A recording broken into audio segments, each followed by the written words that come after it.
दोस्तों, बिहार में इकरा हसन ताबड़तोड़ रैलियां कर रही हैं। एक के बाद एक उनकी रैलियां किशनगंज में पहले दिन हुई थी, जहां पर वो पहुंची थी और वहां पर उन्होंने कई सारी बातें कही हैं, लोगों तक अपना संदेश पहुंचाया है। इसके बाद पूर्णिया में 10 से ज्यादा जो नुक्कड़ सभाएं हैं वो कर रही हैं इकरा हसन, और इसके अलावा भी जनसभाएं कर रही हैं। जगहें कौन कौन सी हैं आपको हम बताएंगे, लेकिन सबसे पहले आप इकरा हसन का वो बयान सुनिए जो उन्होंने किशनगंज में दिया है। अगर आपसी लड़ाई के चक्कर में हम इनको फिर जीतने देंगे तो ये हमारी आने वाली नस्लें आपको और हमें कभी माफ नहीं कर पाएंगी। तो मैं बहुत दूर से आपके बीच में, हमारा उत्तर प्रदेश आपकी तरफ निगाहें टिकाए बैठा है कि बिहार से जो संदेश निकलेगा वो पूरे देश भर में सरकार को बदलने का काम करेगा।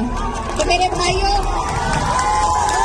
आपसे मेरी यही गुजारिश है बार बार कि सभी लोग, माननीय अखिलेश यादव जी, राहुल गांधी जी, तेजस्वी यादव जी, सभी लोग कोशिश कर रहे हैं, आपके बीच में आ रहे हैं। इस बार आपके पास मौका है। अगर इस बार मायूस हो गए तो फिर लंबा मौका हाथ से चला जाएगा, इसलिए आपको चूकना नहीं है। और लालटेन का आपका बटन है, आने वाली 11 तारीख है। मैं आपकी बेटी, हमारे यहाँ बेटी बहन की बात कोई नहीं टालता, तो मैं उम्मीद करती हूँ कि बिहार की जनता भी पहली बार मुझे यहाँ आने पर मेरा मान सम्मान रखेगी, अपना प्यार देगी और हमारे भाई मौलाना सऊद आलम साहब को एक एक वोट देने का काम करेंगे। दोस्तों, किशनगंज में जनता से बात करते हुए इकरा हसन ने कुछ खास बातें कही हैं। उन्होंने साफ तौर से कहा कि हमें अलग अलग गुटों में बंटना नहीं है, यानी कि हमें अपना वोट एक मुश्त होकर एक ही जगह पर देना है, जो कि महागठबंधन के प्रत्याशी होंगे, उन्हें जाकर वोट देना है। उन्होंने इसके साथ में ये भी कहा कि हम आपकी बेटी जैसी हैं और बेटियों की बातें अक्सर हमारे समाज में लोग नकारते नहीं हैं, उनकी बातों को सुना जाता है, इस वजह से आप उन्हीं को वोट कीजिएगा। इसके अलावा उन्होंने खास तौर से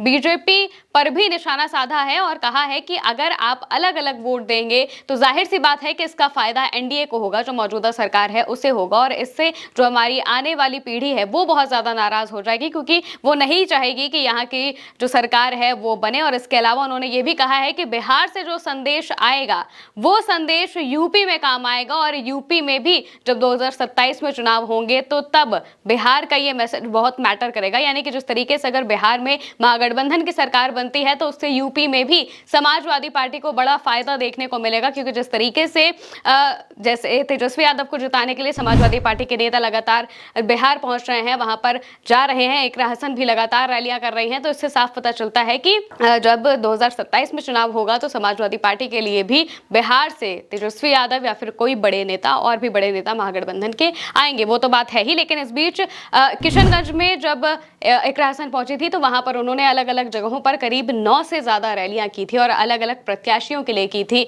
जो आरजेडी के प्रत्याशी हैं उनके लिए भी रैली करते हुए वो दिखाई दी थी। इसके अलावा कांग्रेस के प्रत्याशियों के लिए भी नुक्कड़ सभाएं और रैलियों में वो पहुंची थी, और अब पूर्णिया में वो पहुंची हैं और जहां वहां पर भी अलग अलग जगहों पर नुक्कड़ सभाएं कर रही हैं। जगहें कौन सी हैं आपको बता देते हैं।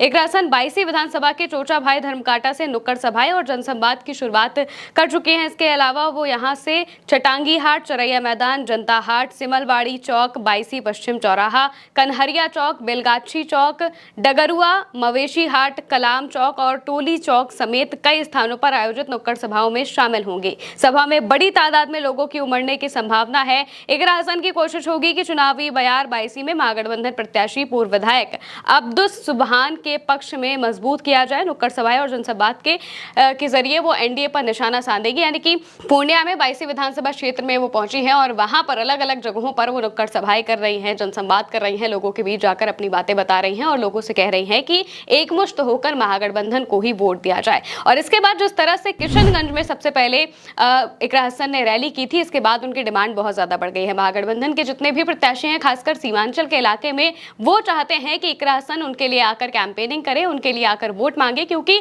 महिला होने के नाते भी उनके बातों के बहुत मायने निकाले जाते हैं। और साथ ही साथ वो एक पढ़ी लिखी महिला है, लोकसभा सांसद है, पहली बार में वो सांसदी का चुनाव लड़ती हैं तो जीत भी जाती हैं। और इसके बाद जो तस्वीर सामने आती है जब वो लोकसभा में खड़े होकर अपनी बातें रखती हैं और खास तौर से एक पर्टिकुलर जो समुदाय है उसे रिप्रेजेंट करती हैं, महिलाओं को भी रिप्रेजेंट करती हैं, तो ये दिखाता है कि उनकी बातें कितनी ज्यादा सधी हुई होती हैं, कितनी ज्यादा मायने रखती रखती हैं और समाज को एकजुटता से जोड़ने का काम करती हैं। जिस तरीके से कैंपेनिंग करते हुए इकरा हसन दिखाई दी, उनकी बातों में जो सीधापन था और इसके अलावा उनकी बातों में जो तीखे तरीके से उन्होंने एनडीए पर निशाना साधा है और साफ शब्दों में अपने लोगों को ये बात कही है कि अगर आप अलग अलग होकर वोट देंगे तो इससे जो फायदा है वो एनडीए को ही जाएगा। और ये बात उन्होंने खुले मंच से बड़े दिल रखते हुए अपनी ये बात कही है और ये भी बताया है कि किस तरह से हमें एक साथ एकजुट होकर वोट देना चाहिए। और इसी तरीके से वो महागठबंधन के प्रत्याशियों के लिए वोट जुटाती हुई दिखाई दे रही हैं और उनकी जब जनसभाओं में जो भीड़ पहुंच रही है वो भी ये दिखाती है कि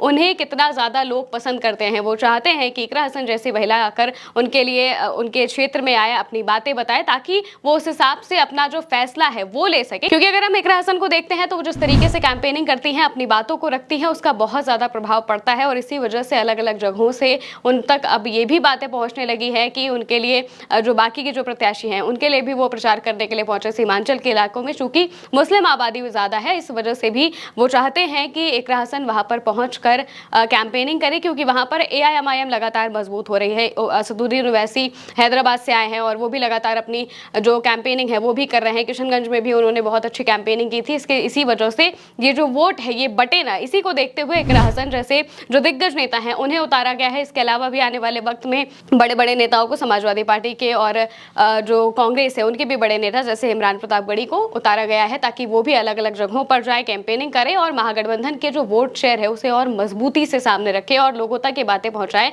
कि तेजस्वी ही आपके नेता हो सकते हैं। जिस तरीके से इकरा हसन अपनी जो कैंपेनिंग है वो कर रही है वो भी काबिल तारीफ लग रही है, क्योंकि जिस तरीके से वो वहां पर पहुंची हैं और पहले दिन से ही जो एक पूरा माहौल था वो उन्होंने सेट कर दिया है। दूसरे चरण के चुनाव के लिए अभी से जो कैंपेनिंग है वो लगातार शुरू हो चुकी है। पहले चरण के मतदान के बाद ये चीजें और तेज हो जाएंगी और यही दिखाएगी कि आने वाले वक्त में 14 नवंबर को फैसला क्या होगा। फिलहाल के लिए मेरे साथ इस खबर में इतना ही। नमस्कार।